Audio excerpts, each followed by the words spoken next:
بسم الله الرحمن الرحيم. أصدقائي حبايبي، انتوا شايفين اللي بيحصل في الرياضة المصرية ده منطقي؟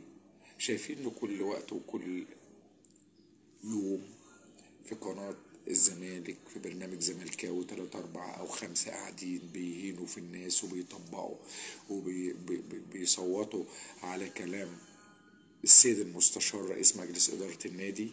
شايفين الكلام ده صح؟ شايفين الكلام ده ينفع في الرياضة؟ هل ده منطقي؟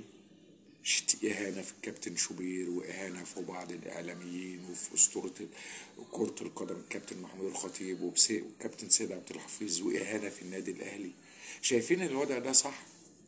أعتقد إن جماهير نادي الزمالك ما ترضاش بالكلام ده، لأن جماهير نادي الزمالك 99% منها محترمين وفاهمين كورة، وأساطير الزمالك المحترمين النجوم الكبيرة. أعتقد برضو إن مش هيرضيهم الكلام ده. امبارح بالليل اعلانات في سيد عبد الحفيظ، ومنزل له صورة ان هو منشط في الجنون، ان هو بيقول انه متربي مع الحمير. ممكن مقصود بيها ان سيد عبد الحفيظ اتربى في قرية، وكلنا معظمنا متربي في قرى، ومعظمنا متربي، معلش انا اسف، والحمار معدي من قدامه ورايح جاي. ايه المشكلة في كده؟ اساطيرك في كل المجالات، اساطيرك في كل المجالات من اهل القرى، مش كده برضو؟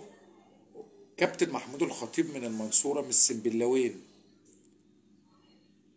الشيخ الشعراوي، طه حسين، العقاد. ليه تسخر من الناس؟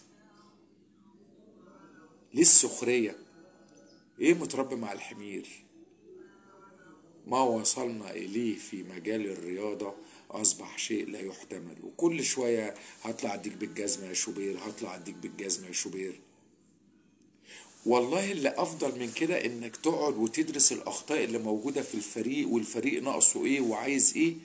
احسن بكتير قوي من اللي انت بتعمله مع الناس المحترمة اللي انت بتهينهم كل يوم وهما مش بيردوا.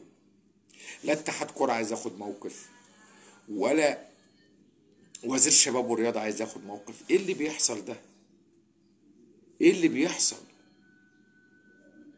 ليه ده بيحصل؟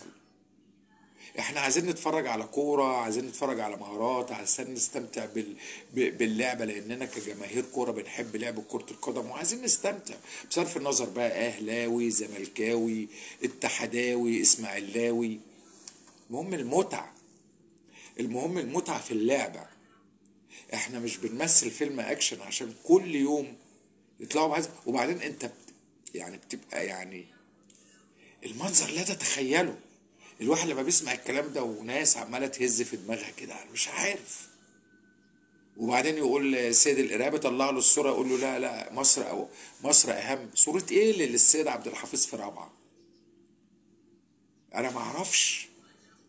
معقوله في ناس كده؟ معقول في ناس بتطبق على كلام احنا كجماهير كرة قدم، سواء جماهير الزمالك او الاهلي، غير موافقة على الكلام ده؟ وانا متأكد انهم غير موافقين على الكلام ده. لابد الشباب والرياضة، وزير الشباب والرياضة يتحرك. لابد ان اتحاد الكورة يطبق القوانين. لابد ان لجنة الانضباط تطبق القوانين. اتمنى. بشكركم جدا، والسلام عليكم ورحمة الله وبركاته.